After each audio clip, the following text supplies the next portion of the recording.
Testing, 1, 2, 3. Now that's too much. It should just, on the very highest peaks, it go into the red. Testing, 1, 2, 3, 4. Testing, 1, 2, 3, 4. Testing, 1, 2, 3, 4. I don't think all the judges in a sense. Well, I have to go before you became a judge. We were all in the city co-op together. We all sat for each other's kids. His kids and my kids went all to school together. And say something as you could work. Peace, peace, peace. 1, 2, 3, peace. Roger over here came to record. He's an old acquaintance of mine. I've seen him around for years and enjoyed his food, the food that he helps furnish, along with Father Divine and Mother Divine. Of course, if I were a divine, I would phrase that the other way around, the food that Father and Mother Divine produce. Mr. Everett is not only a member of the Peace Mission, but he's also assistant to the Director of Adult Probation for Philadelphia, so if you get in trouble and you're an adult, it's good to know Mr. Everett.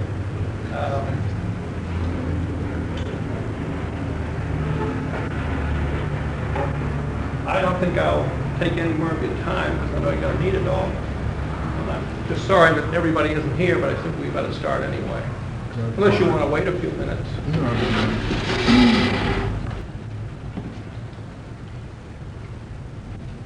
I'll begin by saying peace, as we usually say to all people, as taught to us by Father Divine, to greet humanity in this new light of understanding. When we say peace to you, we hope that there is transmitted to you a tranquility of order established in your life, whether it be domestic, scholastic, economic, or whatever situational problem you might be enduring at that moment.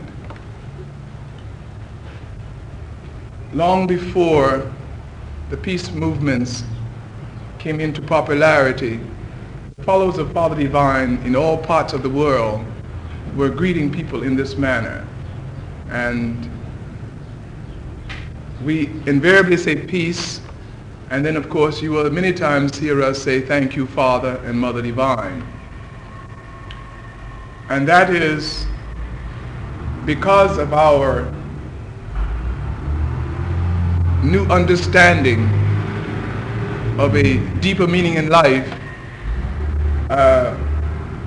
We do not accept on our person the praise, the honor, and glory and appreciation that men give to other men for any kind of act of benefit. So we immediately transmit that kind of honor and praise and glory and appreciation back to God. And that's why we say thank you, Father and Mother Divine, when you might come into our meetings or have someone in your places of business or interactions of life, and they say thank you, Father and Mother. You may at this moment get a better understanding why we say such.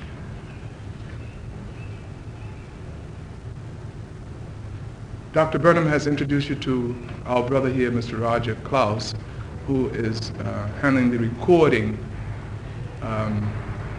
This brother is an electrician. He's a skilled carpenter and also an automobile mechanic. And as Dr. Burnham mentioned about myself, of course, we thank Father and Mother. But there is no typical follower of Father Divine. That must be held in consciousness at all times.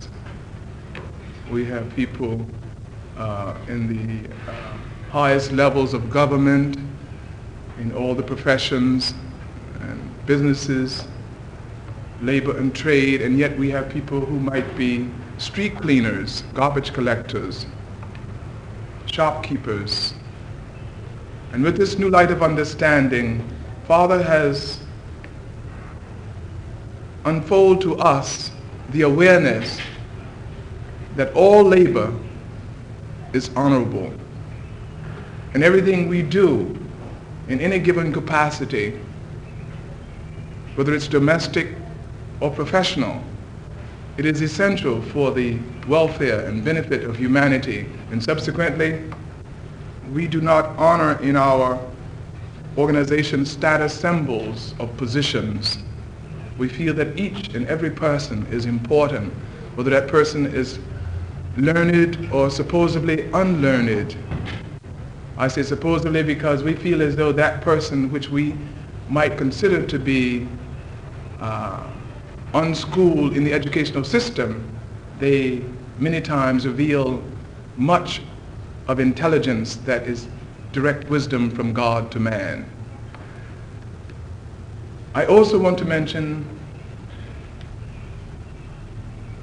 that Dr. Burnham had mentioned to me some time ago that this class was involved, I think, in New Religions. And even though we respect and consider it an honor to be invited in this group setting, our conviction is that the Peace Mission movement of Father Divine is not a new religion. Father did not come to establish anything alien from that which had not already been perceived in the mind of man. The Peace Mission movement is not a set-apart organization from other religions of the world. Within the Peace Mission movement, you have people who are and were Catholic, Baptists, Presbyterians, Unitarians, Christian Science, rabbi, priests, nuns. Every encounter of man with an attempt to organize himself in any kind of structure of religion, you will find it in the Peace Mission movement. It is a collection of the bodies of the children of men who have a deep reverence for God and seeking truth and find a semblance to some maybe of that reality within the Peace Mission movement. And as such, it is an ongoing movement. It is not a closed, structured, limited, organizational, compartmentalized, isolated, separate religion from humanity. We belong to all people, and all people belong to us, because we all belong to God, whether we know it or not.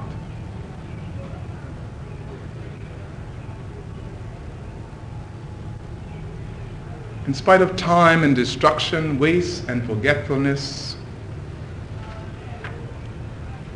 racial hatred and selfish lines of demarcation, individual and corporate aggrandizement, poverty and affluence, crime and welfare, pornography and decadence, disease and death, generations and civilizations of lust and passions and human affections.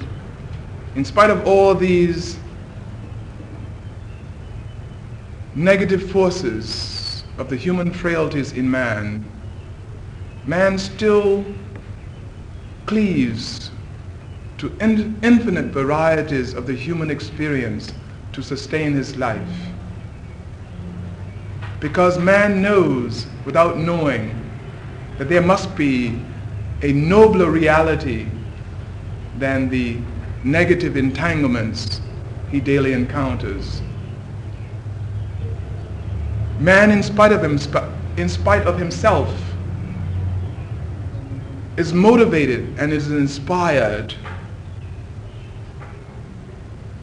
to a deeper meaning in life from the mundane things that he has to deal with day to day. Man is wonderfully constructed, divinely inspired, the most unique miracle of the universe, of the creation by God, is man. And when I speak of man, please forgive me in reference to any thought that might be conveyed that it does not include all of humanity. Because of the advent of the various movements in the land, we do not wish to feel that we are leaving any segment of our society out. Woman, male and female, so I will say humankind from this point forward. The human species believes that they are mystically involved in the universe. And because of such, they seek out all kind of avenues that might reveal themselves, to be attuned to that mystical force, because they desire to be in harmony with that which is true, beautiful, good, inspiring, and invigorating, because they know that in such a union there is no selfishness.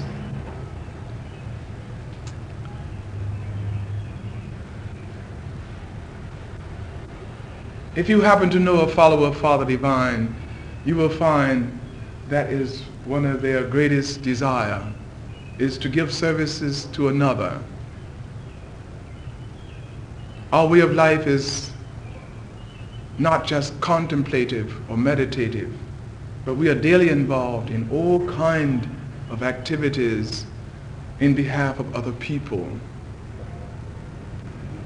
And it is done without any thought of ulterior motives or selfish gains, or tips and presents and gifts.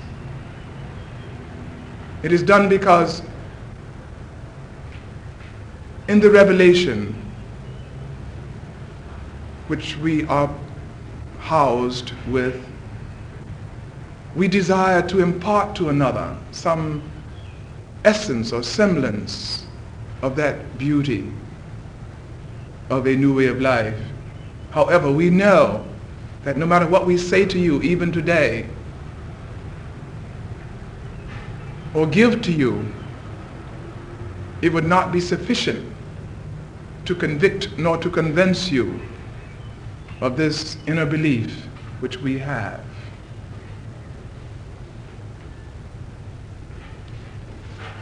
To us, it is a very sacred, priceless, unmerited revelation. And we know that in any attempt at persuasion or coercion or influence, that we would block the flow of the inspiration of God to man. And therefore, we would never attempt to try to convince you or persuade you or convince you, as I said, of this belief that we are housed with. Because it is a miracle, and miracles come from God, and so we leave it up to God to reveal his miracles to humanity through whatever channels he so desires. And as I said momently ago, that man seeks all avenues of experience that he might know ultimate good.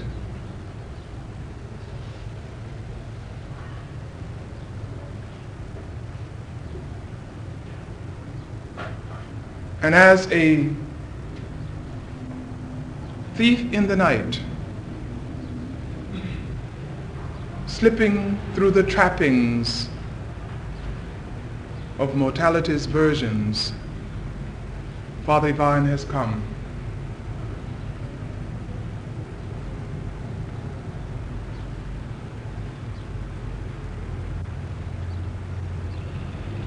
Father Divine has given the answers to all of man's quests, his longings, his aspirations, his doubts, his fears.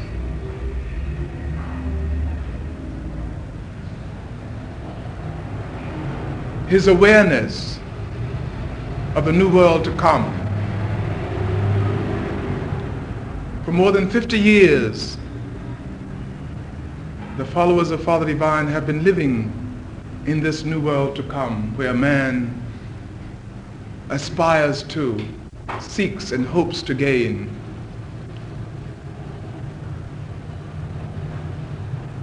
This new world that man desires to be is a world of peace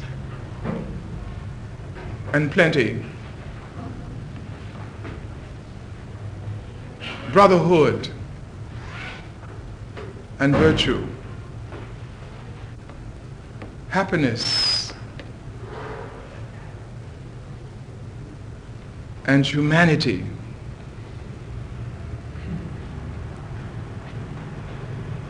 Wherein that you are no longer trapped in the limited concepts of races, creeds, and colors.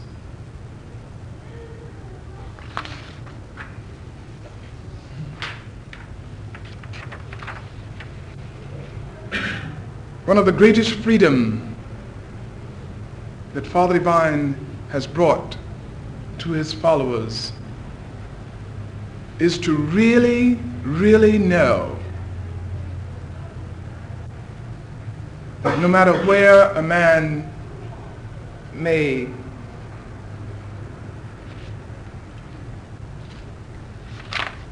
be or has as an accident of birth, that man or that humankind is his brother, is his sister. He's from China, Japan, Africa, Australia, Europe, Asia, the Americas. That man and that woman is your brother and your sister. And as such, in this state of consciousness wherein God himself is the constant companion, filling your mind with virtue, holiness and peace and brotherhood, there would be no inclination or desire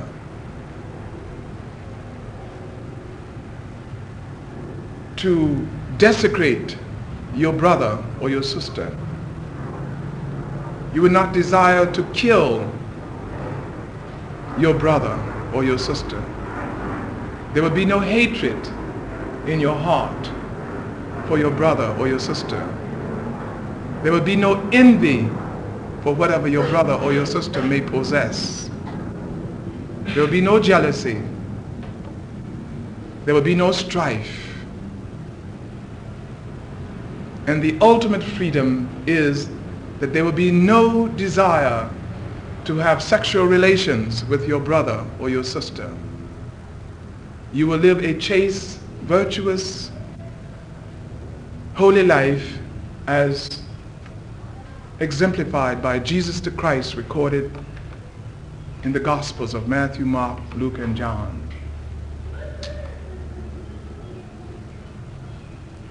You will know the reality of that which has been attempted by the holy nuns in the Catholic Church and the life that the priests are supposed to live. You will be free of worry, doubts, and fears. There will be no involvement of you to be concerned about the population of the human race, as so many are caught in some doubt as to how this or how that. when peace has truly come to your mind, to your consciousness, there will be no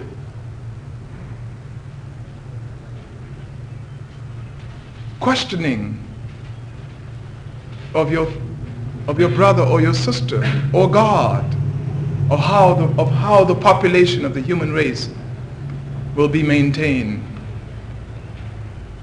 In this peace there is no anxiety. You will know that God in his infinite wisdom, if it is to be, will populate the human race when and wheresoever he sees fit to do so, without the limited concept of man's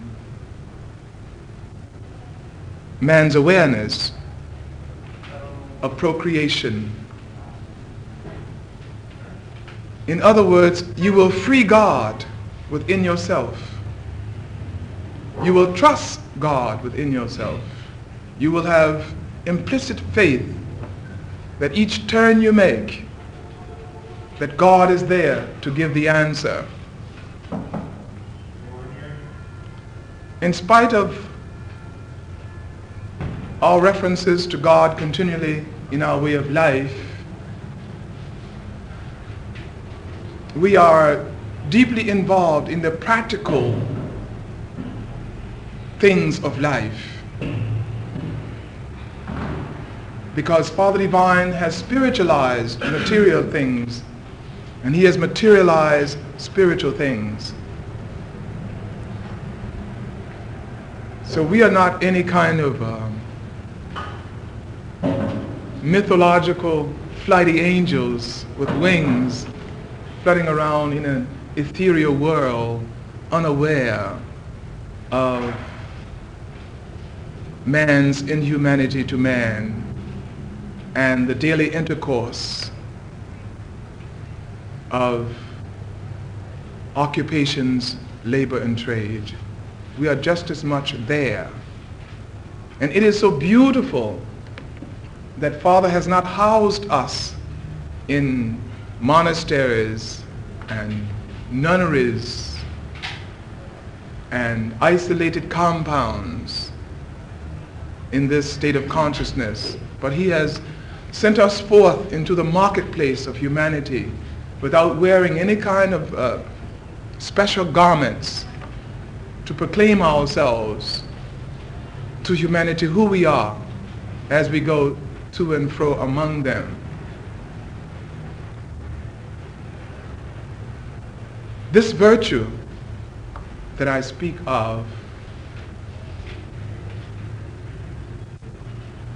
is its own reward.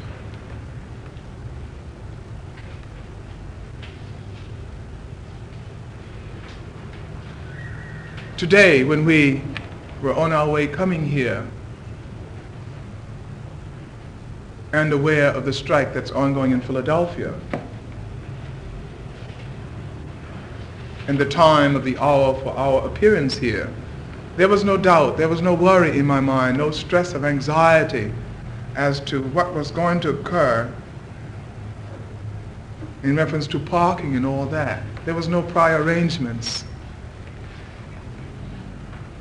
And yet people were being steered away and hurried on by the security officer and other things of that sort. And I went and spoke to him, and he had initially given me directions as he was giving the others, where they had to go back all the way to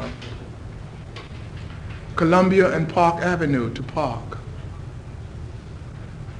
And I took no offense when he spoke in reference to what he had said to the others, how they must keep moving and keep going. But he came back to the car and he said, go down this little street to the safety office and speak to the officer in charge and tell him where you're going. To me, this is the universality of Father Divine. Even though I saw the security officer and I see you here, but I'm trying to convey to you this ultimate peace of being not disturbed by things that appear to be, but know that the harmonious answer is there. And the security administrator allowed us to park right there where no doubt his car is parked, without having to go any other distance. But I'm saying to you, it's the relaxation of the conscious mind that is essential for one to arrive in a state of consciousness wherein that you recognize the allness of God and the nothingness of matter or humankind. But yet, humankind is most important because we are structured in the similitude of God. But when your mind is focused beyond the limited concepts I'm trying to convey to you, then you touch upon the infinite source of supply. And that supply in this instance was having a parking space already provided for after our arrival without any kind of pre-arranged requests.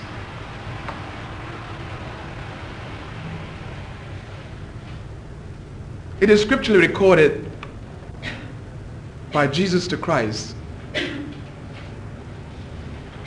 that I am the way, the truth, and the life. No man cometh unto the Father but by me. The exemplary life of virtue as lived by Jesus, as I said, is required of every follower of Father Divine.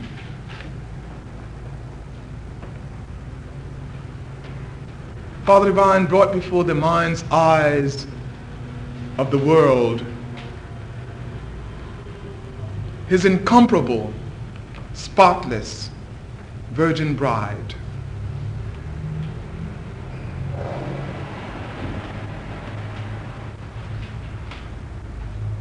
Incorporated in her chaste body are all the answers for humanity.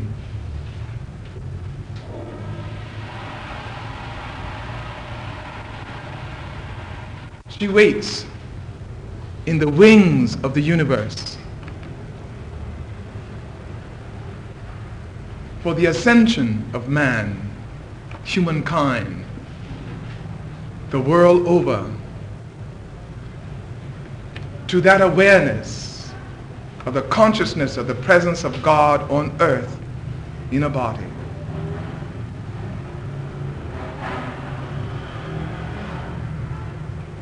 The sacred, holy, spiritual marriage of Father Divine to Mother Divine is the way of atonement of man's reunification with God.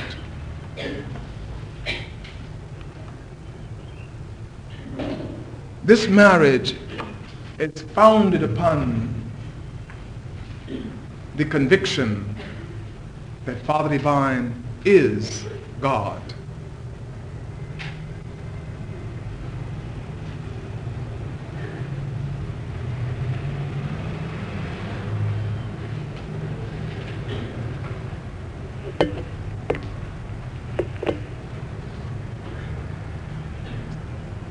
This is the most powerful statement of the universe that one can make.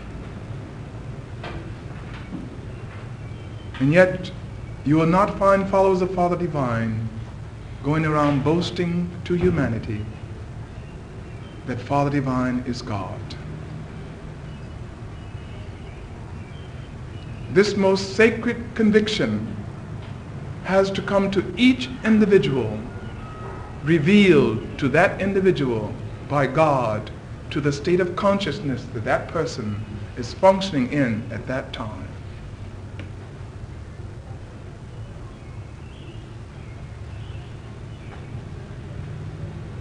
For millions of us, we have our own unique individual testimony of that indisputable fact, in spite of all that which appears to be, in spite of all that which has been said, in spite of all that which is believed. When you know this as a fact, you are undisturbed, You are unconcerned. You are unmoved by anything anyone might say, think, or do concerning you as a person. You know within yourself that that conviction does not give you license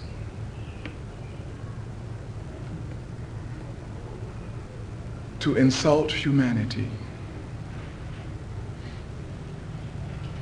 You know that each one must come through his own individual inspiration of God before he can arrive at that awareness that Father Divine is God.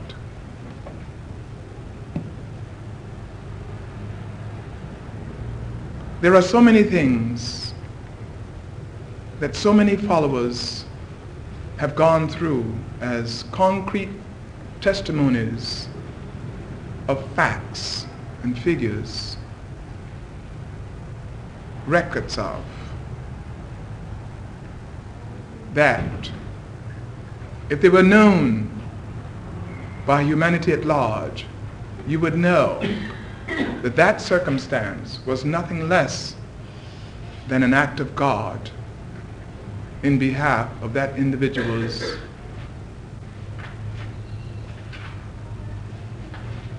experience that brought him to that state of awareness that Father Divine is God.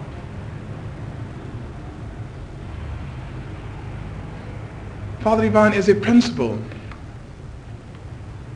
though housed in a body, as it were, as men saw him, talked to him, dined with him. But because God came in a body, it does not restrict God to his own personal body. The infinite wisdom of God transcends the limited concepts of man. Even the individual who has the conviction that Father Divine is God, unless they live a certain way of life, that conviction will be of naught. And yet that individual knows that no matter what comes or goes, whether they live or die, that conviction remains untarnished, because, as I said, Father Divine is a principle like mathematics. You can use it, you can use him positively or negatively, and you will get answers.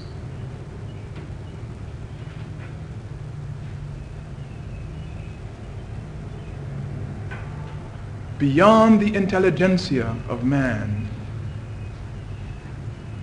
God has always found mediums of coming to humankind in an unexpected channel or way that humankind had prescribed for him to come, and how he should look, and what he should do, and what he should not do. As though man has, or humankind has the power to select and reject the divinity and the infiniteness of God.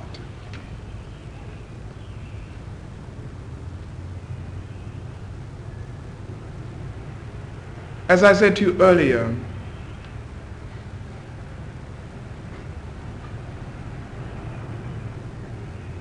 this conviction changes you dispositionally, characteristically.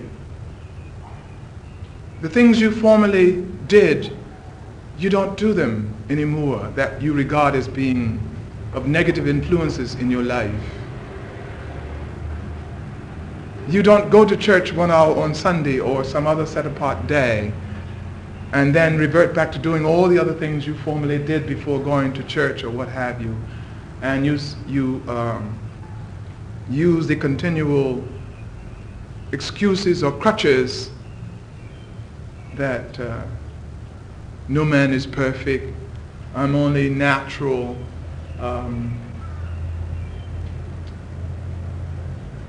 I can't help myself, I'm weak, my conscience tells me I shouldn't do it, but I'm going to do it anyway. I get such a bang and a thrill out of this, that, or the other. But with this conviction, you are given the strength to overcome the negative influences in your life. You don't lean upon Tom, Dick, or Harry's conviction or their excuses or the pressures of peer groups. You move and you act according to the validity of the Spirit within you. You are maintained by the equilibrium of pure thoughts and pure action.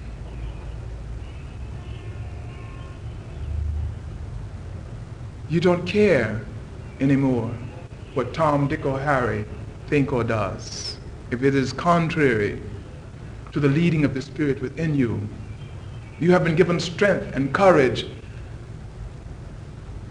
to stand, as it were, though all the earth oppose, because you knew and you know that that which is within you is stronger than any force of the human mind could be against you.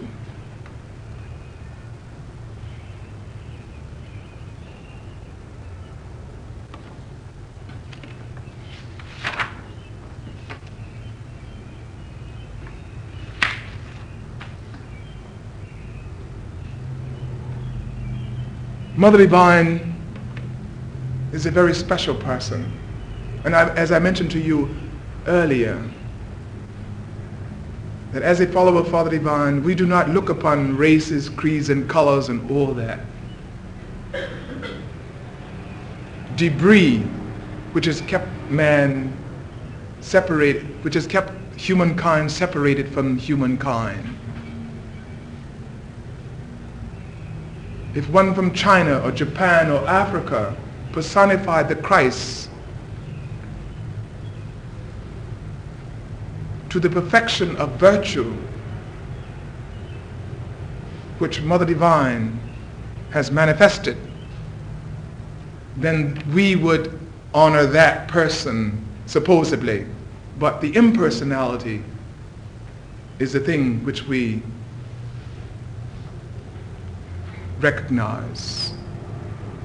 Impersonality because the self-same thing which she has perfected, the ultimate of virtue, the personified body of the Christ, all humanity can achieve, can attain this self-same level of achievement. But she is a very special person. To us, she is the bride of God. To us, she is the mother of the universe.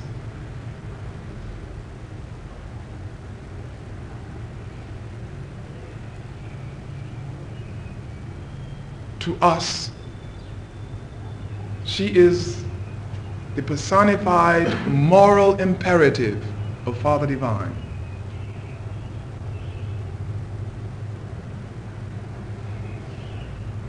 This moral imperative is the thing that gives you your state of balance, your creative balance that momently sustains you when you would be led to do that which you might class to be wrong or evil, unfair.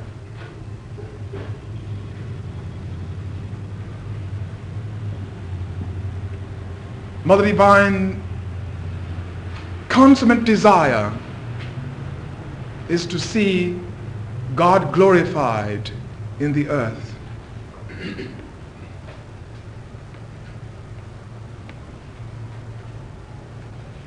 And the life of Christ increased and multiplied. She desires all mankind to be momently controlled by true brotherhood,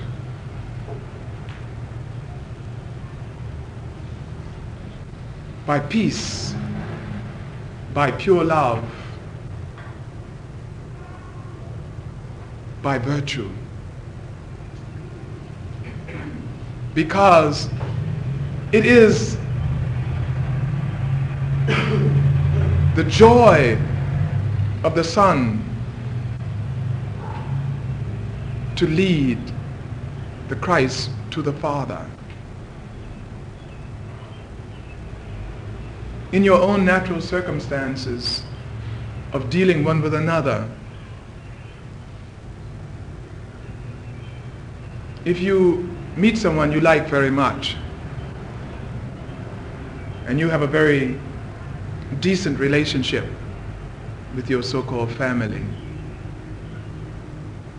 and this person you've met, whom you like so very much, you spend a great deal of time with, then it seems as though to you, you would like very much to introduce that person to your so-called family.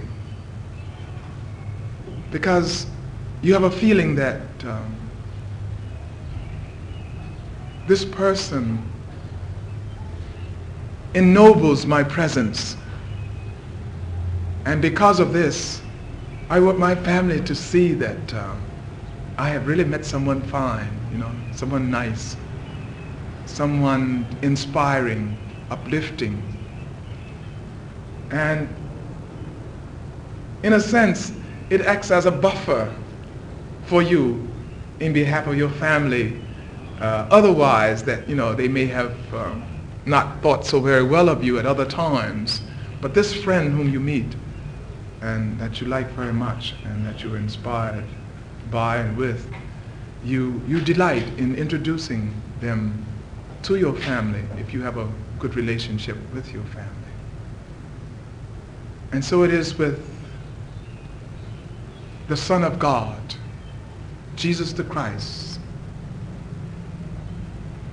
As recorded in the Bible, Jesus of Nazareth. The ultimate delight was to lead others to the Father, that they might know the selfsame joy, the selfsame happiness, the selfsame oneness, as recorded in the 17th chapter of St. John.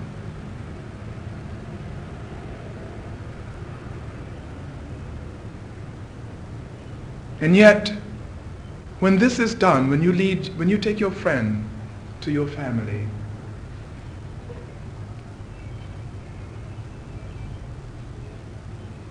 out of joy and happiness, you can rest assured that there will be a great deal of conflicts and oppositions that will try to point out to you that your friend is not so hot.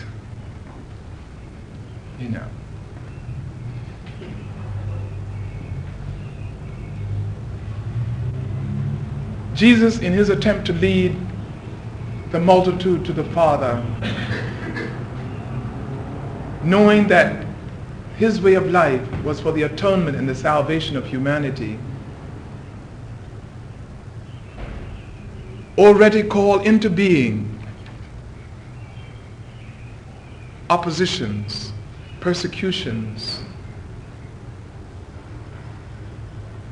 interrogations, humiliations.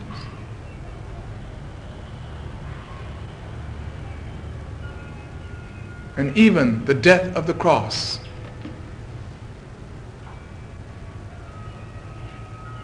But the hope is the resurrection. If you can go through with your friend and remain true to your friend in spite of all the oppositions, the greater joy will be when all will acclaim that surely this must be the Son of God. And so it is the resurrection that Father Divine has brought to us. The resurrection of the Christ. We have gone through all kind of despicable, deplorable, detestable situations and circumstances by people, by authorities, by associates. We have been accused, condemned, made mockery of,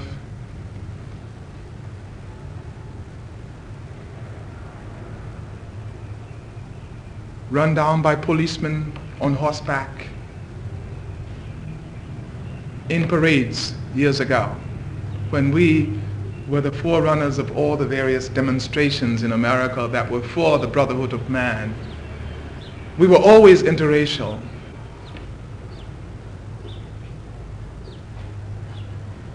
Bombs. But in spite of any and every instance of such unpleasantness as it might term to be, it further rooted us into our conviction to know that what we believe is true. And all this which is being done that appears to be in opposition is because of the lack of understanding. We fail on our exams for the lack of understanding. We hate another for the lack of understanding. We exploit another for the lack of understanding.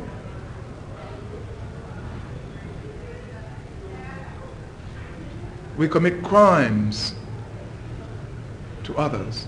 We stay on welfare for the lack of understanding.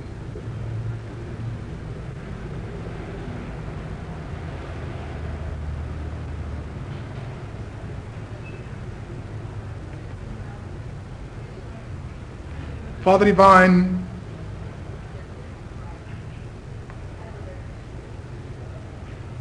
has always invited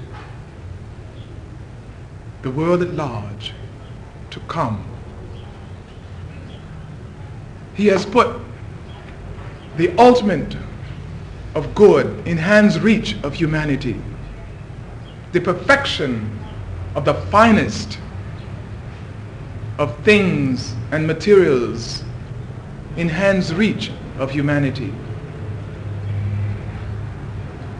Though there are places in Westchester County in New York State and Montgomery County and Gladwin and places of that sort, but all through the years, many of the missions of the Peace Mission movement have been right in the urban sectors, in the so-called slum areas of the cities, and yet the places themselves are the perfection of the ultimate of cleanliness and architectural design and refinement and furnishings. The perfection is in hand's reach of the man on the corner.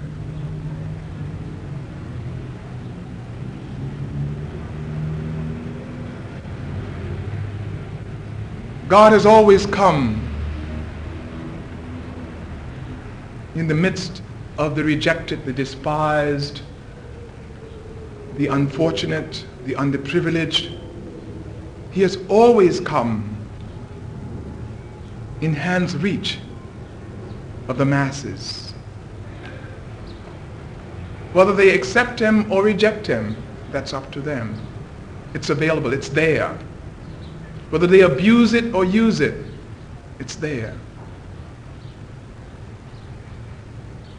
And yet this perfection of the very best of material goods and things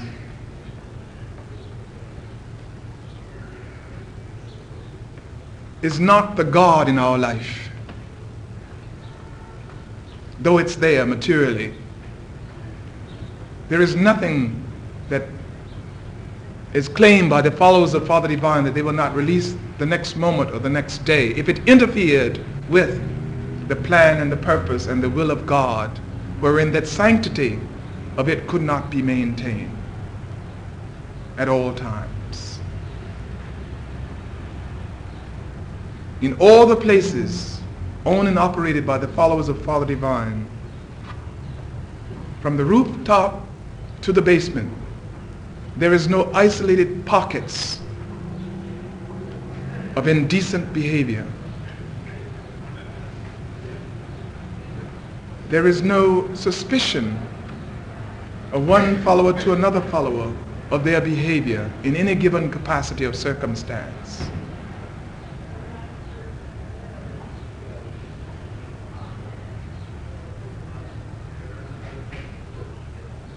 And we have been an open society to the people, and they have been those who have come and have been deeply inspired by that which they see, hear, and know to be an act of God. And they become momentarily deeply inspired. And they say in their brave young dreams of new inspiration, I will go forth and I will achieve this, that, or the other in behalf of another because of the inspiration they gain. But so many times we feel and we see that without the true conviction of what you are deeply involved in, that your inspiration will end up in depression for the lack of expression, because you may not have the sufficient strength or courage to achieve that which you know to be right and true and just. And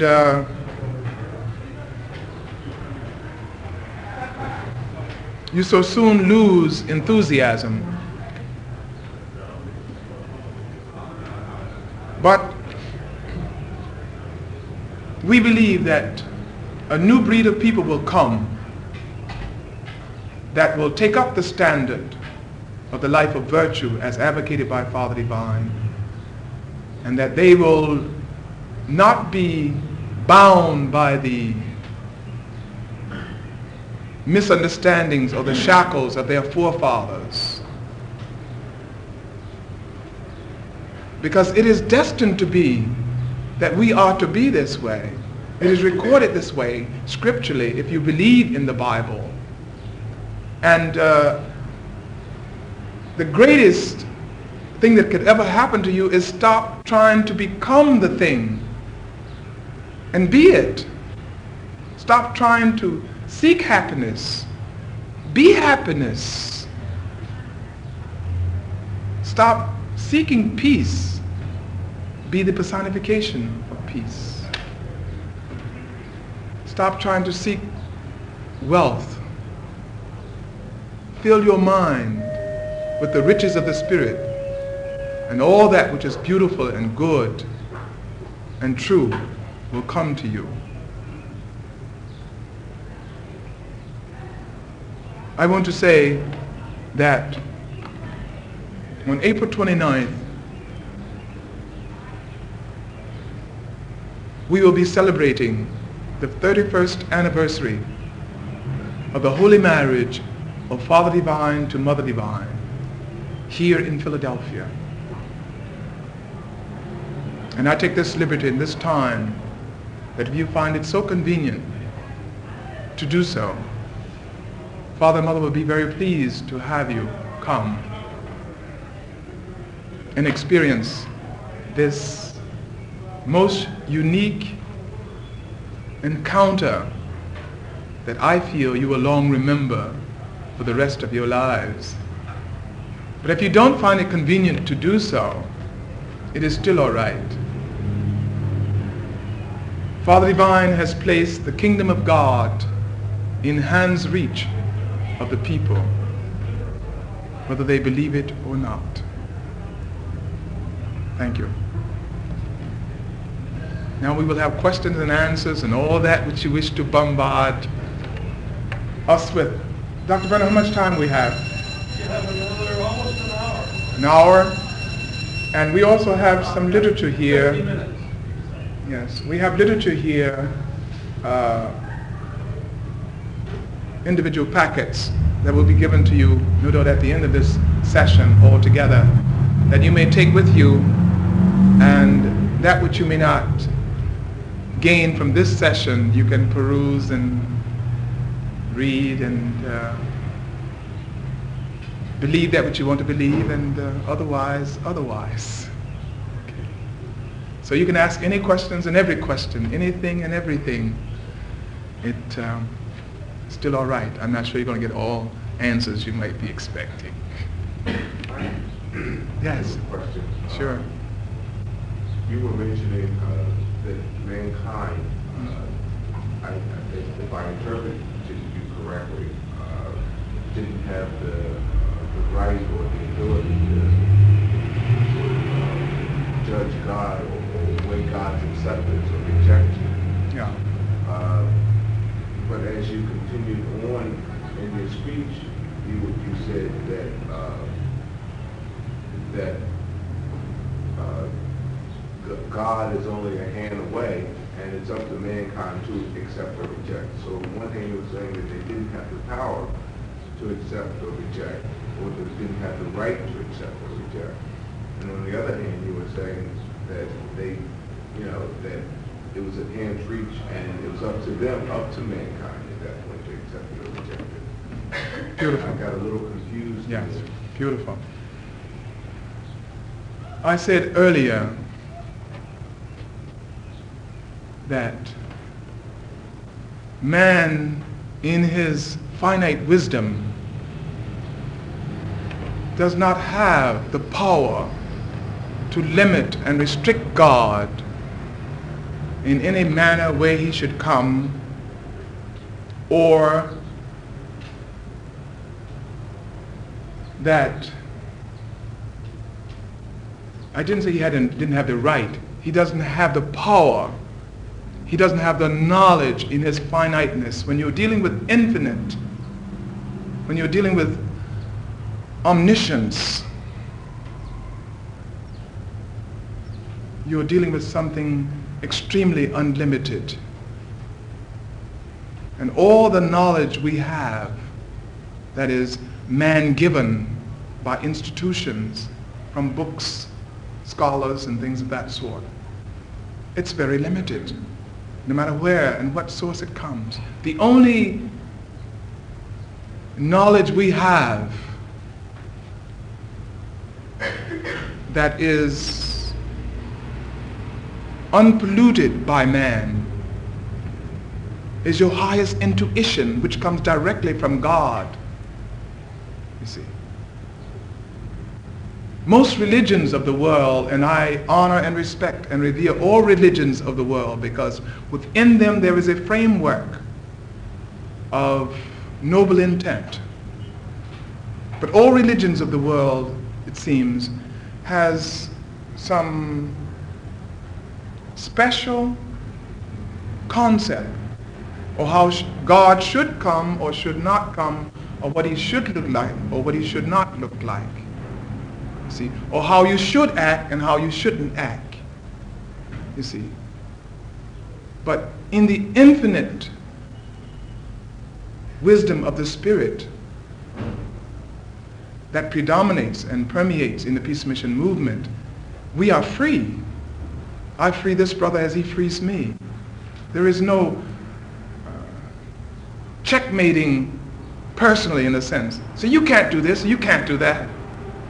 You have to free your brother. Let him be governed by his highest intuition. Now, I said later that Father Divine has placed the kingdom of God in hand's reach of humanity. It is up to mankind or humanity or humankind to accept or reject it. You have been given free will. choices in life. Man is possessed with this. The tie you wear, the shoes, anything you select, it is based upon selection and rejection in fashion or another, you see. So you have this power, you see. But I'm saying at the same time that we should not use this power of selection and rejection in reference to the restrictions of God. Father Divine to me can manifest himself in Buddha, Shinto, Mohammed, or any other. To me, it is still God.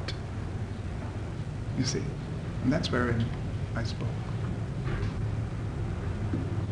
I hope I eliminate the duality in your mind. Yes? When, like, Mother Divine passes on through whatever happens, is there going to be another person and Mother Divine will come again, or is there something else to look for? Well, you see, I mentioned earlier that when you have peace, international peace, that Father has brought to his followers, there is no anxiety in your mind, no worry, no restrictions. Father Divine to me can allow persons to come and go in millions of bodies, you see. But to us, Mother Divine is the personification of the Christ. To us, it is the revealed knowledge that Father Divine is God. So there is no worry or an anxiety. I have no answers for you along that line about if Mother Divine passes. It is impossible for infinity to pass, to come or to go. You see? And if to me she represents the ultimate of the Christ, personified in a body, there will be no worry in my mind as to, what happened here, what happens there, you see. The infinite mind of God, we are a movement, continually ongoing, you see. But through the thousands of generations of humanity that have come and gone, to us, Mother Divine is personification of the Christ. And subsequently, I do not question God as to what will happen here, what will happen there, or in my next moment, will I live or will I die? These things do not worry me. They do not concern me. We are so deeply involved in living, You see, when you make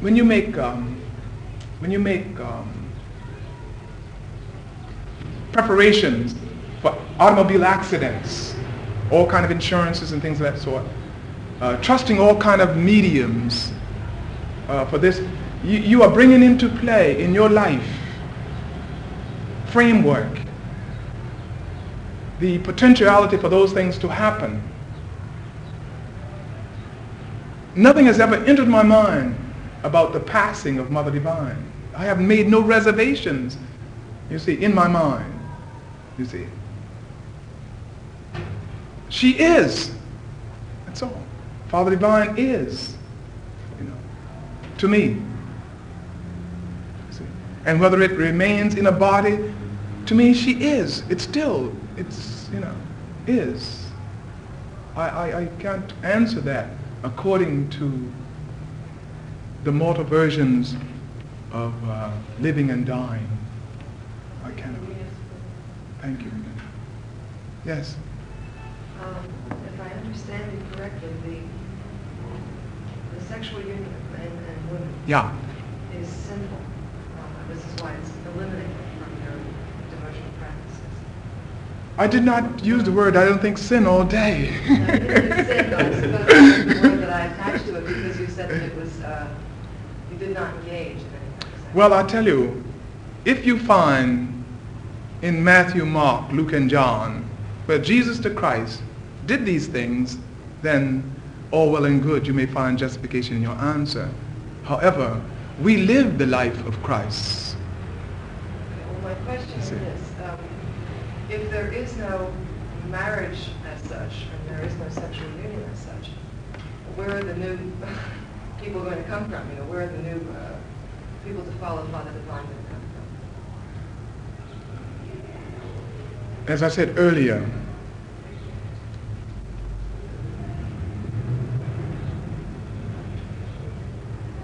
we are required to live the life of Christ. And in that, living the life of Christ, we have freed God, the Father. If there is to be a population of the human race, as I said earlier, the infinite mind of God, as he so wills it, will bring it about without the manner in which man knows today as his only way of having children or bringing other people into being. But he also has recorded in the Holy Scripture of the virgin birth beyond the hand of man. If you believe in it, we believe in it, you see. And subsequently, our minds are relaxed. Our minds are not disturbed about where will this one come and where will that one come. We do not have missionaries who go in Africa, in Australia or New Zealand or Europe to proselytize, to get new members. We relax in the spirit to know that the infinite Spirit of God is sufficient to draw others from around the world, as he drew this brother from California. And myself, I was 2,000 miles away. But I'm saying it is sufficient unto itself. And we are not worried about where other followers will come to Father Divine. As I said, Father Divine is a principle. To us, he is God. And to all, look at all the people you see in the world today who really sincerely believe in God. When they get this new awakening of God on earth in a body, those are his followers. They are not isolated people, separate, from, you might say, per se, the peace mission movement, though there is an established peace mission movement. Father Divine is not restricted to the peace mission movement. You see. He established the peace mission movement as a way of life, legalized, that man could follow in this day the way of the Christ, unashamed, unafraid.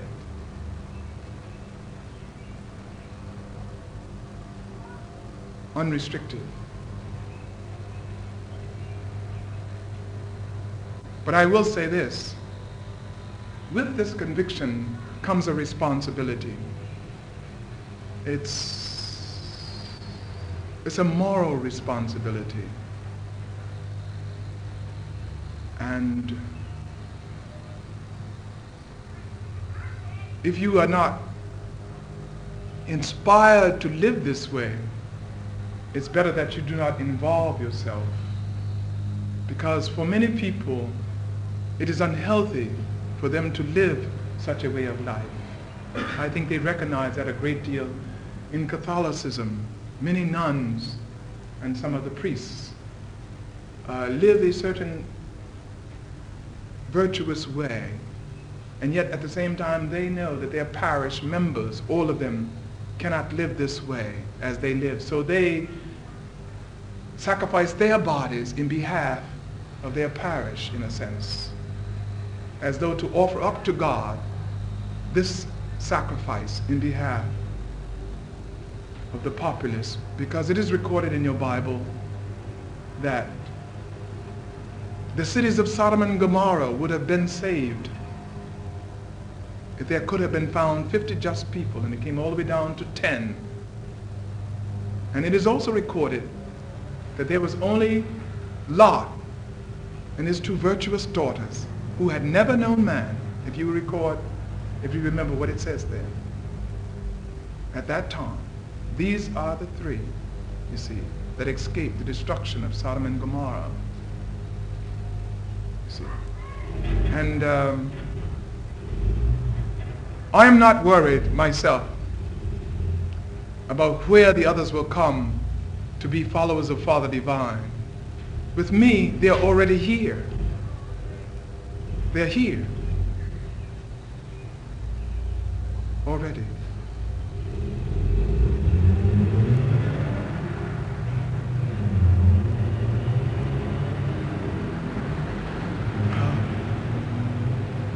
Yes. You spoke of followers of Father Divine, the brothers and sisters, to the extent of not having jealousy, envy, and hate for their fellow human beings. Yes. And also they would, some of the peace missions were in some of what was classified the lower class and ghetto type neighborhoods, but there is a lot of strife and involvement. Well, my question would be, if you consider all people to be your brothers and sisters, why not reach out and try to help your brother and sister if he does not understand, or even if he is confused? Because if your way is the divine way, is the right way, and the other brothers and sisters of the world, but I'm narrowing it down more to even a neighborhood, are confused, why not reach your hand out? And why not touch them? And why not show them the way? Because evidently they don't have the power to make their own decision correctly. They've been corrupted by some other type of force. Very similar to what has enlightened you, they've been corrupted by some other type of force. Very good. The Peace Mission movement of Father Divine is not an isolated entity in our society. The Peace Mission movement of Father Divine is known in every community, in every neighborhood, in every country of the world. They know about the Peace Mission movement of Father Divine. Father Divine has already extended himself and his followers in behalf of humanity, and always have been open in behalf of humanity. Their entire dealing with humanity is humanitarianism, unpublicized.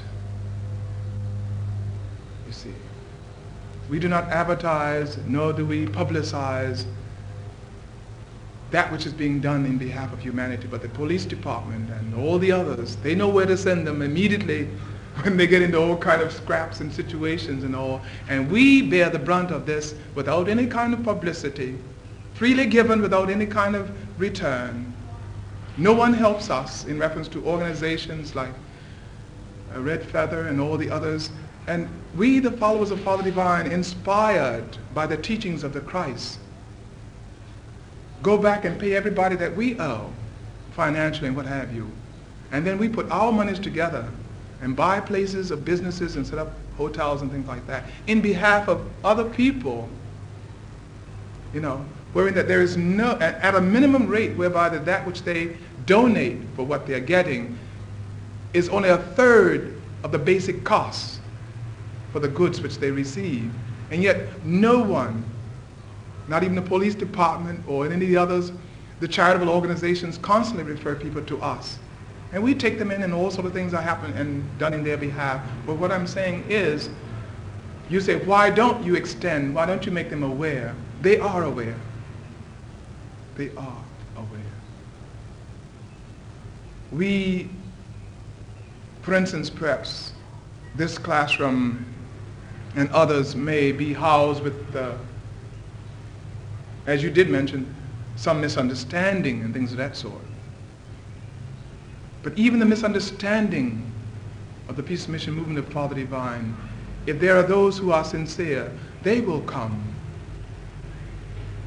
when they are led to come by the Spirit, uncoerced by me or by any others. There is something in the atmosphere today, now, that I feel that is driving man, humankind, to the fundamental basics of life. To know, or wanting to know, the true reality of his being. The recent novel you might have seen dramatized on television called Roots.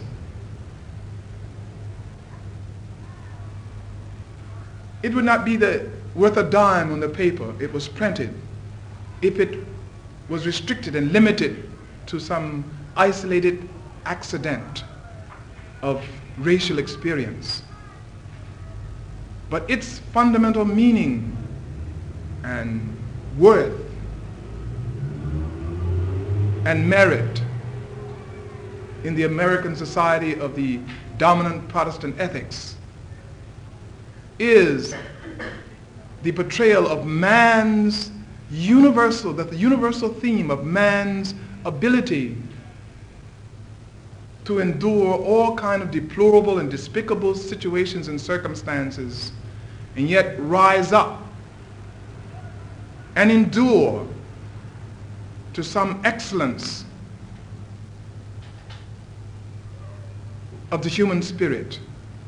This indomitable excellence of the human spirit is universal in man, in humankind. And there is wherein Roots gained its widespread popularity, because Alex Haley said that there were more Caucasians who bought the books than Afro-American. He says 9-1, I record at the University of Penn, where I live. And also,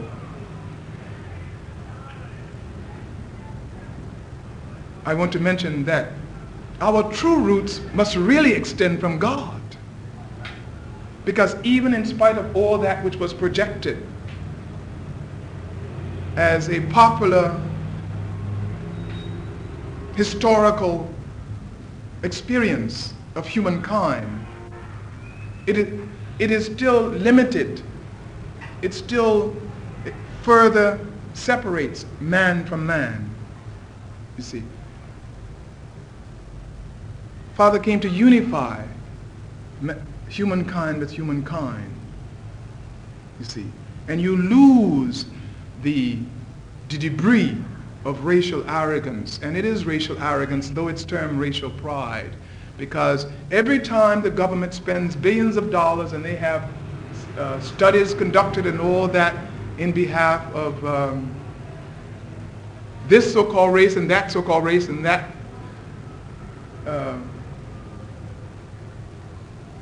particular faction, it further divides. It does not unify. It does not add cohesion to the homogeneity that's supposed to be represented here in America. One nation, indivisible. They do not, in reality, manifest this, you see, in their daily encounters one with another. Oh, you're different than I am. Yeah, you're all this sort of thing. It's not so. We are one. You breathe. You inhale and you exhale. You see, you laugh, you cry, you bleed, you know, you live, you die. I too. We are one in the human family as children of God, you see. And all these so-called advanced studies have not helped to bring about a unification of humankind with humankind. The lesson of Jonathan Livingston Seagull, if you read that story, is based upon the metaphysical concepts of becoming and being. Long years ago, Father told us to be this. Be this. Don't say, I'm going to, oh, I really want to become this, I want to become. Be it. Would you like to say a word about the way you enact this and the way you live and the way We, you worship and the way you eat and so forth? yes. We do not, you go on any college campus or anywhere you see, you always see people grouping themselves together. Jewish guys or somebody all together, Irish guys, Italian guys, Afro-American guys, all seem to have their little isolated cliques. This does not add for the universality of knowledge. If you go to university, be universal, Learn from one another, grow and develop into the oneness of understanding that, wow, that guy or that gal or that person, just the same as myself, have strong feelings the same as I do. So in our living quarters and in our communing together, dining together, and in our business places and in our traveling on highways and all together, we are always interracial to eliminate any semblance or segment of isolation of so-called one race from another race.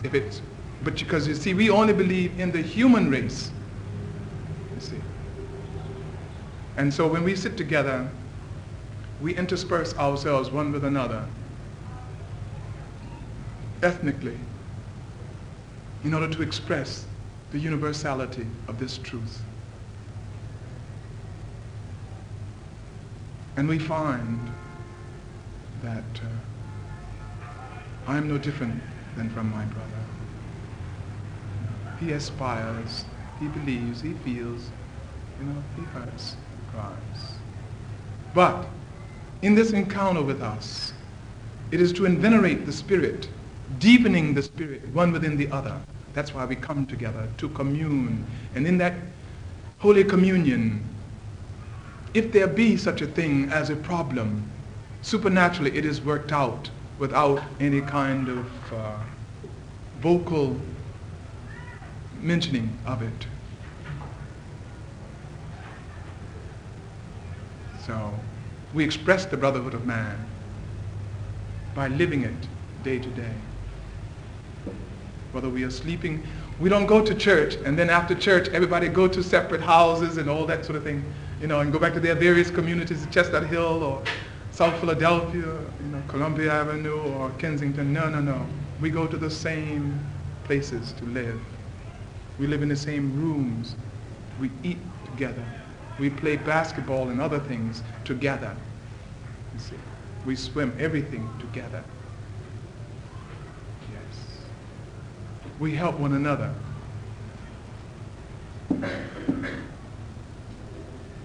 Can ask anything.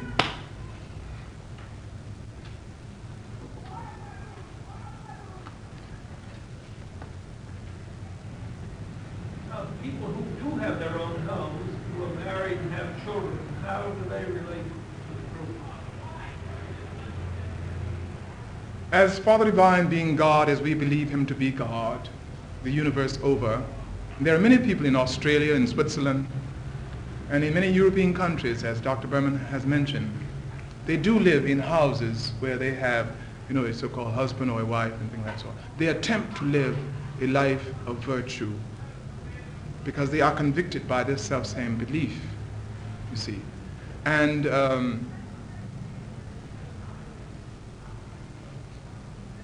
because they live this way, and because that is their highest intuition and the leading of the Spirit, there is no condemnation within any of us toward how God might lead you or another, see, to live at that given level of consciousness. You are free in that state of consciousness because there are well-wishers of Father Divine in the Peace Mission Movement. There are believers of Father Divine in Father Divine in the Peace Mission Movement. There are thousands of followers. But there are true followers of Father Divine.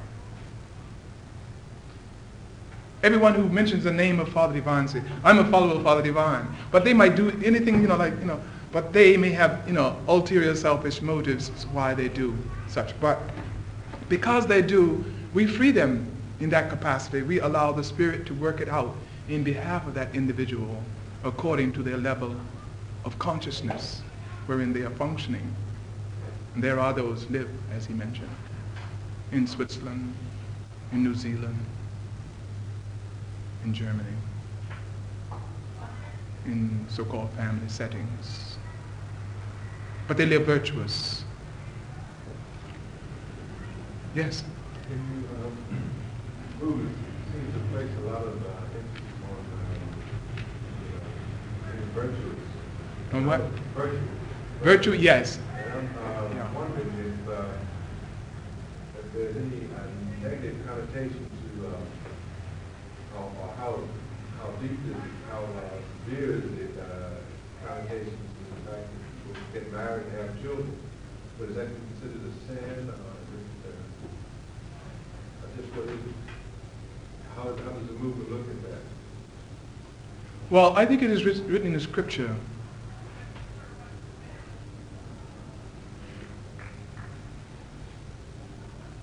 relative to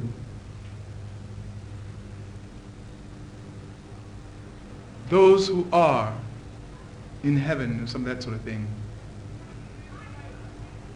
do not marry, nor do they engage in marrying, something of that nature, words to that effect. We are married, yes, but we are married to God, to Christ. We do not participate in a legal marriage like a husband and a wife and live together and cohabitate and have children. No, we have walked away from that. And if there be those who may claim Father Divine in the Peace Mission movement, as I said, that is their level of consciousness wherein they are functioning, and they perhaps are well-wishers. You see, though they may use the name Father Divine in Peace Mission movement, they may be our believers.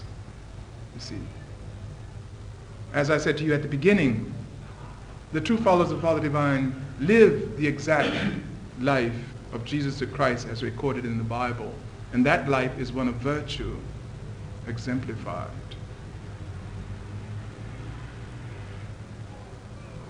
And I do not look upon anything, as you might say, sin.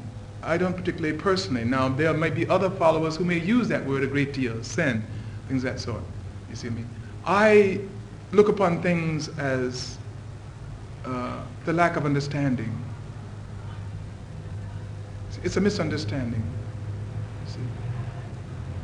If you had someone whom I may have thought functioning in the mortal plane of natural thing that I may like, and I see you with that person, and I thought that that person liked me, and I go and try to strike you down or something, you see. I did that because of the lack of understanding. You see, if I understood, you see, I would become your friend instead of your enemy. And also, I might have been very happy, very glad that you relieved me of something that might have caused a great deal of chaos and confusion at some other time. You see, I would have strength enough to walk away from a given situation of that sort. It is not an act of cowardice many times that a man walks away from a given situation to test his manhood. It could be an act of strength. So it's, with me, that which many people term sin in the world. And sin has been so frightening to a lot of young people, and also to me as a child in a certain way. Sin, gee whiz, everything you would touch almost was almost like a sin, you know, but not so. It's the lack of understanding with me, you see. So if a person with this new revelation that Father Divine is God, and he goes and marries and has children and all the other things, as you say, and live together and all that sort of thing, he may live a very harmonious life according to his level of consciousness or understanding. But to me, he would be doing this thing for the lack of understanding. You see, if he really understood, you know. Mr. Everett? Yeah. We heard some other speakers, particularly the Unification Church. I shouldn't say we, I'll just say I. But from the Unification Church speakers, and I've heard them lots of times, you get sort of the feeling there's a line passed down from the top, and they can't deviate. As you just said, you don't think in terms of sin, you think in terms of understanding, whereas some other followers might think another way. Yeah. There seems to be a great deal of latitude theologize in your movement as contrasted to some of the others. Right. Would you say that's true?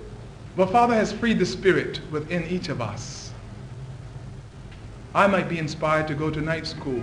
Another follower may not be inspired to go, you might say, to school at all. But that other fellow who did not go to school may have some talent or ability, as I mentioned earlier, that far transcends my expertise in my given field by going to school at night. So you're really free in the Spirit. Father, trust the Spirit. Even in our meetings, our getting together, there is no structured, what do you call it? Ritual of encounter in our meetings. We don't know what to expect, really. Each time we go, it's a fascinating thing, you know. And each time, like, we have banquets 3 times a day and things of that sort in some of the places. And like tonight, we have our devotional services and things of that sort. It's unplanned. It's set as a time, yes. You know, we all come and meet together. But we don't know what to expect. But the Spirit is free. I mean, we really trust Father Spirit, you know, to bring about that which should be brought about. Even if it's something that comes, that someone might chastise us because of some, you know, given thought. We feel as though, you know, it is the Spirit, you know, that sort of thing should be manifested at this time in order to checkmate you in some given direction. You see. We trust the Spirit in each and every one. Here again, using the Unification Church as an example, we tried to find out whether there was a negative force in the world, and they said yes. So there's an antichrist that manifests itself in different ways, and now it's manifesting itself as communism. Is there an anti-force that you can agree on? Well, I will say this. According to my beliefs, humanity, when it does not obey Father and what he has advocated, to me, all kind of negative repercussions happen. You may say, yeah, forces like the storms, the tornadoes, the airplane crashes, the ships sinking, the cars crashing. To me, this represents the negative influences in society present day that we have been so loose in checkmating one among the other. Vice and crime, over-permissiveness and pornography and decadence and violence. All these represent to me the negative forces of disobeying what Father has advocated for the lack of understanding. For the lack of understanding. So, but I do not personally give credence to a dominant negative force. To me, God is supreme. The positive in my way of life, you see, is the moving, motivating force. And therefore, I don't attach or tax my mind in dealing with all of the negations that occur, even though I work in the court system and I see an exemplification of this thing day unto day. But I'm really entering that courtroom with some sort of silent prayer momently going on within myself, that hopefully God will really resurrect that individual to a better understanding, you know. Because so many of them feel as though that they are justified in killing another or exploiting another or getting over on another. When you hear all this in the court system, you need a spiritual balance to survive it sanely. Yes.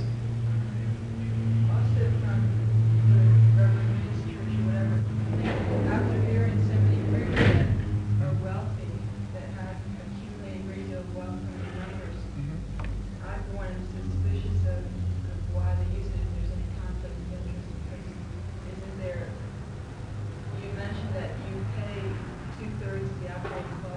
Yeah. But isn't there still an effort to? No.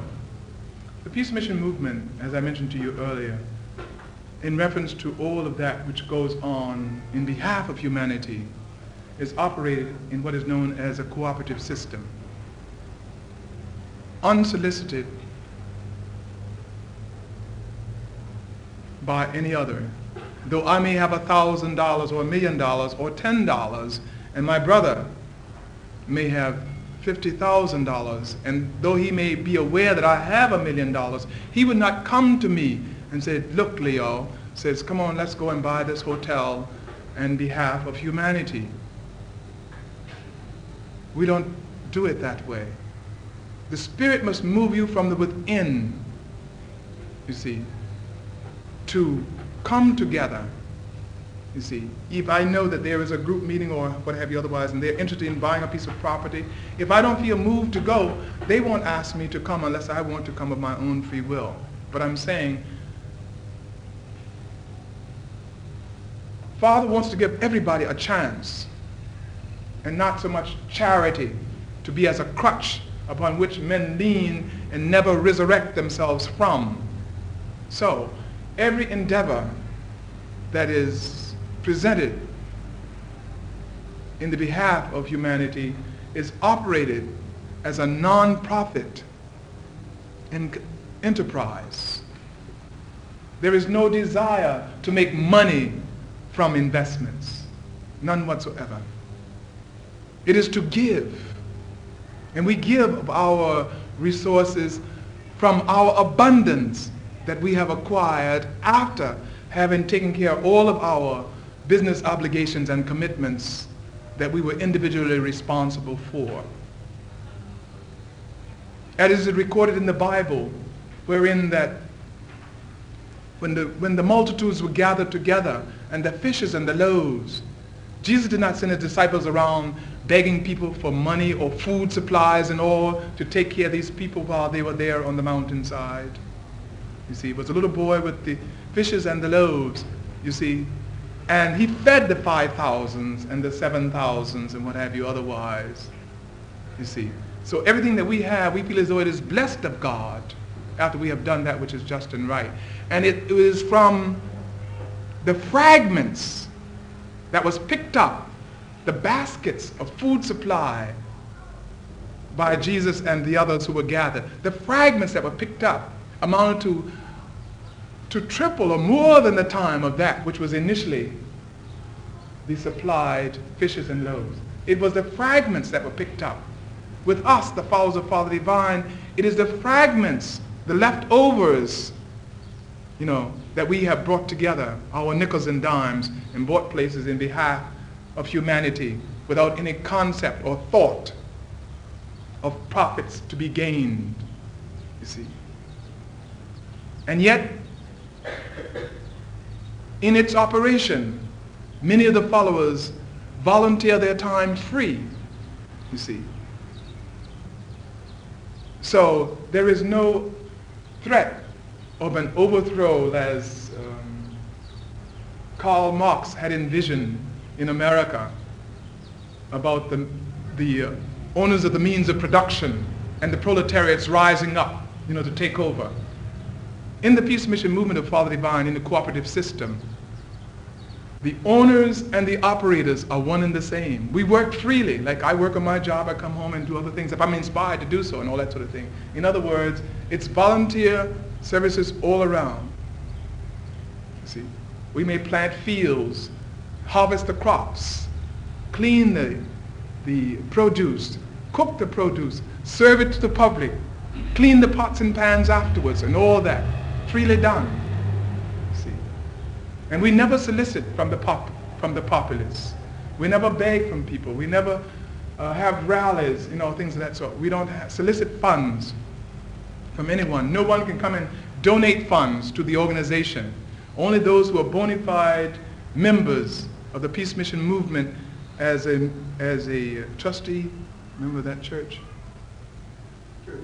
Church member can donate volitionally if he so desires, you know. And not as many thousands have led you to believe that we turn over all of our money to the peace mission movement. That is not so. There is no coercion or persuasion or solicitation ever for you to do. Even if I had $1 million and I lived in the peace mission movement, I wouldn't be persuaded in the least to give a dime more than that for the food that I eat or the sleeping accommodations which I occupy.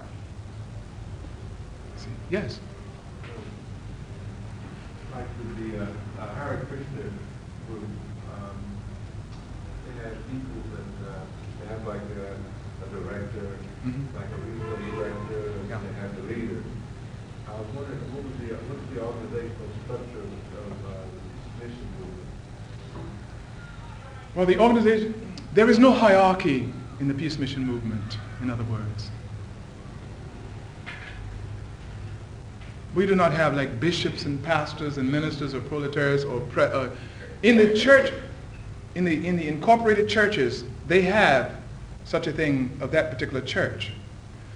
But these organized churches are branches. See, the peace mission movement is the whole affair. Then you have Circle Mission Church, you have Palace Mission Church, you have Nazareth Mission Church, Unity Mission Church. All of these are branch incorporated churches under the peace mission movement. But the peace mission movement itself would be classified as the organization, and we have no hierarchical structure organizationally. Father Divine to us is God. Mother Divine is the personification of the Christ. This spirit controls all of our behavior in every capacity, and we do not need to turn to Tom, Dick, or Harry for an answer for what we should or should not do, or if we are doing anything right, or if we are not doing anything right, or if we must seek approval of that person, this person, or the other, to go here, there, or elsewhere, you see.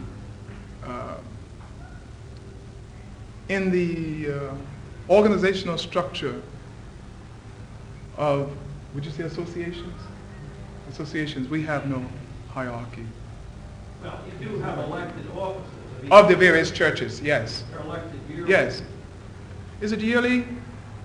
Yes, yearly. Trustees have 3-year terms, Yeah, but the president and then treasurer and so forth is yearly. yeah. But the movement itself has no officers at all. It just has Father and Mother Divine and That's it. symbols of unity and Yes, God. that's it. That's it. Each little church, each little mission handles its own affairs. Yes, it's independently operated. The Unity Mission Church does not request, I wouldn't say solicit, request of Nazareth Mission Church, to help us do this, that, and that. They take care of all of the utilities, of their church connections and all that sort of thing, without soliciting, begging, or borrowing. We do not borrow money from banks and things of that sort, and what have you otherwise. And as she mentioned earlier, was there a surplus or something, that sort of thing? Someone asked that, was there a surplus? Something sort of, everything we have in capacity of operating a hotel or a restaurant or any other businesses that might be under the jurisdiction of the Peace Mission Movement, everything that is obtained is immediately put back into the operation of that particular enterprise.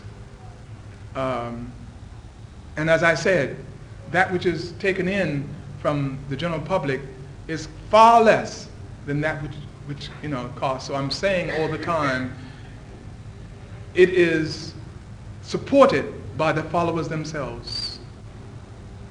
Many times you might see somebody dishing out food to you, and that person might be one of the owners of the hotel, or whatever, and it's just that thing. Or mopping the floor could be one of the owners, of the hotel. I'm going to interrupt. Yes. Just to say, it's one of the most democratic things I've ever Thank seen. you. But Brother Roger over there has several times indicated going to say something. I'm curious. Yeah, We've well, only got about 2 minutes to get the things distributed. Okay. Yeah. Well, the financial side of the situation, I think you should mention that Father never took up a collection for any of his Father or Mother Divine, never accepted any donation or love offering or anything for their spiritual services, and they own absolutely nothing, not a dime of it, Properties. properties or automobiles or anything, is in Father Divine's name or Mother Divine's name. And the fact that Father's been teaching and going from place to place all these years, absolutely gratis, just like Jesus did. And the other thing I thought maybe Leo should bring out is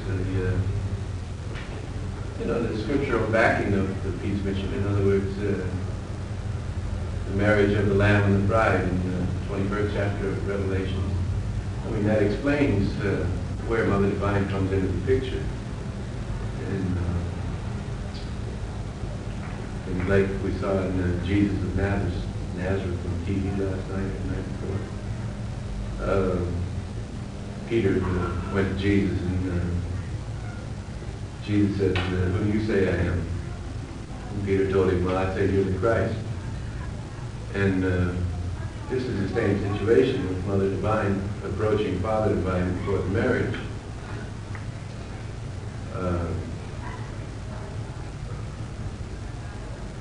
Jesus says, "I give you the keys of the kingdom, and whatsoever thou shalt loose on earth shall be loosed in heaven," and so forth, and whatever you bind on earth shall be bound in heaven.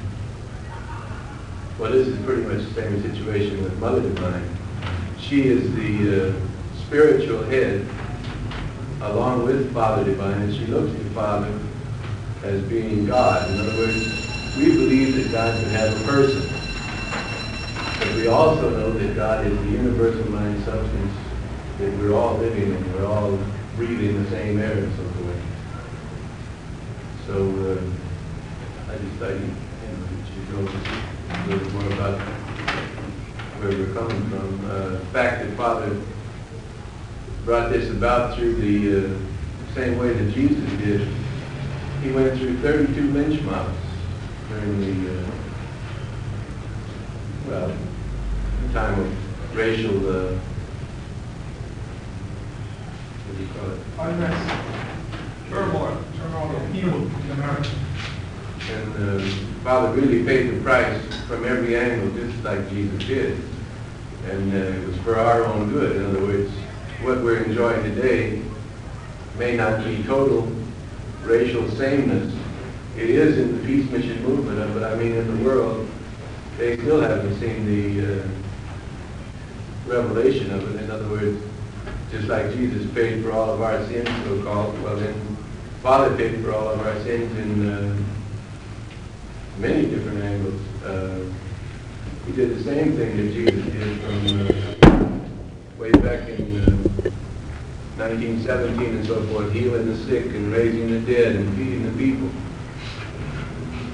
Father was feeding people in New York during the Depression times, feeding them by the thousands, absolutely gratis. I mean, you mentioned, what are we doing for humanity? Why don't they...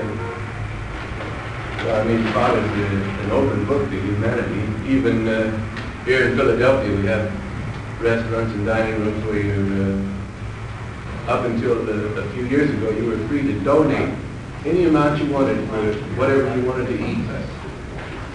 You were free to come in there and eat all you could and give a nickel. And now we're on a price basis now because we have to keep up the properties and so forth. But the prices are less than what you could eat at McDonald's or wherever else you want to go for quality home cooked food, you know what I mean? Yeah. So that's all. Thanks ever so much, both of you.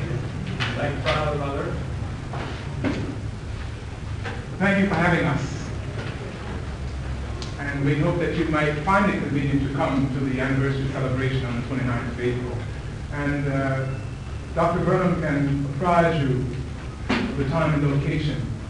I think it's probably carried in the latest issue of the New Day, perhaps. I think it's, isn't it?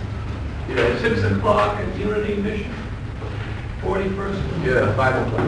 5 o'clock. Probably in this issue, one of these issues. But you can contact him relative to your interests, relative to our Holy Marriage celebration. So peace and blessings to all of you. Thank you.